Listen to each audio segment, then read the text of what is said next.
Gênesis capítulo 20.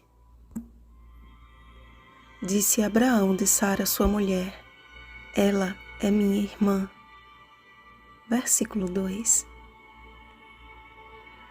Não bastasse a experiência vivida no Egito e a reprovação do Senhor quanto à sua mentira, Abraão novamente provou que não passava de um homem frágil e completamente dependente da graça divina. Temos a tendência de colocar seres humanos em pedestais, quando na verdade eles nunca teriam alcançado suas conquistas, não fosse a boa mão do Senhor sobre eles. A saída da casa de seu pai, suas peregrinações, a demora em ter um filho, tudo isso serviu como propósito de Deus para forjar-lhe o caráter. Certamente Abraão foi um homem diferenciado, mas não deixava de ser um homem sujeito a fraquezas e imperfeições. A beleza de Sara é revelada pela Bíblia como incomum. De feições raras, sua formosura era tão encantadora que já no início de suas peregrinações, Abraão a fez prometer que em todo lugar onde entrassem, ela diria a respeito dele: ele é meu irmão. Agora imaginem esta situação ocorrendo com uma mulher de 90 anos. Sara gozava de uma espécie de jovial velhice. Deus havia conservado seu corpo a fim de logo cumprir sua promessa. Mas o favor divino encontrou o temor humano. Ao entregar sua esposa a Abimeleque, Abraão não só a expôs ao perigo, mas também abriu brechas à possibilidade de frustrar o cumprimento da promessa. Abençoá-la-ei, e dela te darei um filho. Sim, eu a abençoarei, e ela se tornará nações, reis de povos procederão dela. Gênesis capítulo 17, versículo 15. Quantas vezes o Senhor tem provado seu amor para conosco, e nós simplesmente respondemos com incredulidade, agindo pelos impulsos de nossas emoções. Foi assim quando Abraão resolveu dar ouvidos ao conselho de Sara casando-se com Agar.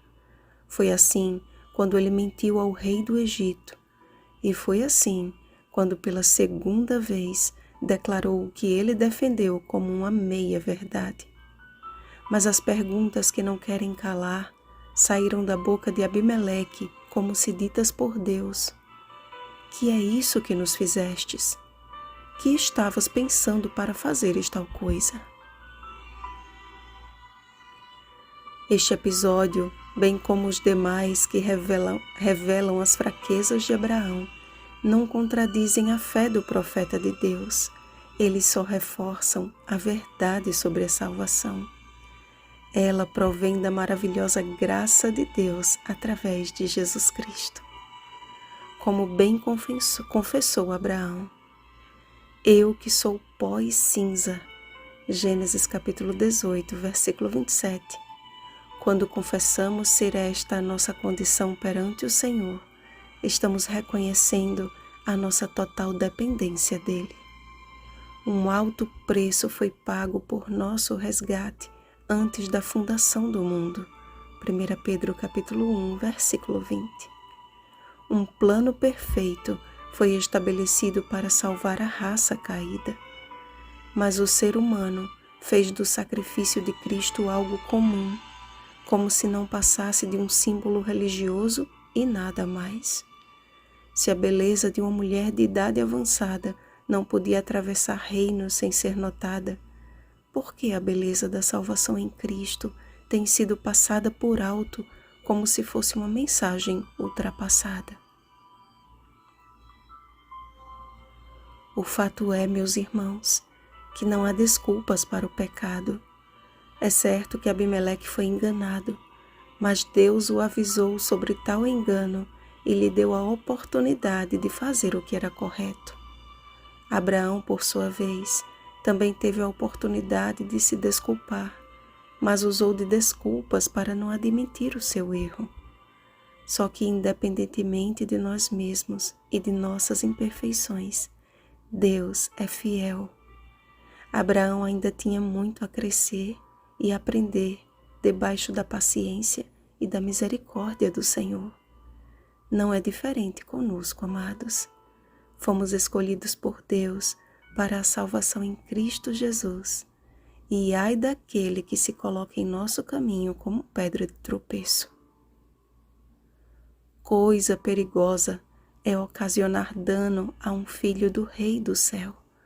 O salmista se refere a este capítulo da vida de Abraão, quando diz, falando do povo escolhido, que Deus, por amor deles, repreendeu reis, dizendo, não toqueis nos meus ungidos e não maltrateis os meus profetas.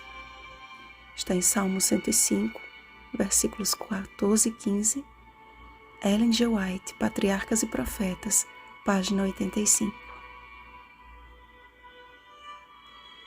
Abraão aprenderia da forma mais dolorosa a confiar plenamente no Senhor e em sua palavra.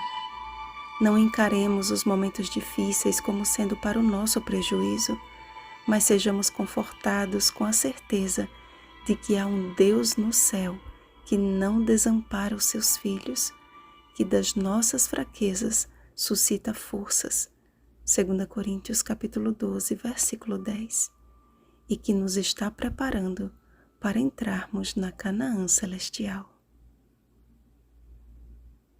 Vigiemos e oremos. Bom dia, salvos pela graça maravilhosa de Deus em Cristo Jesus. Oremos pelo batismo do Espírito Santo. Oremos uns pelos outros. Rosana Garcia Barros.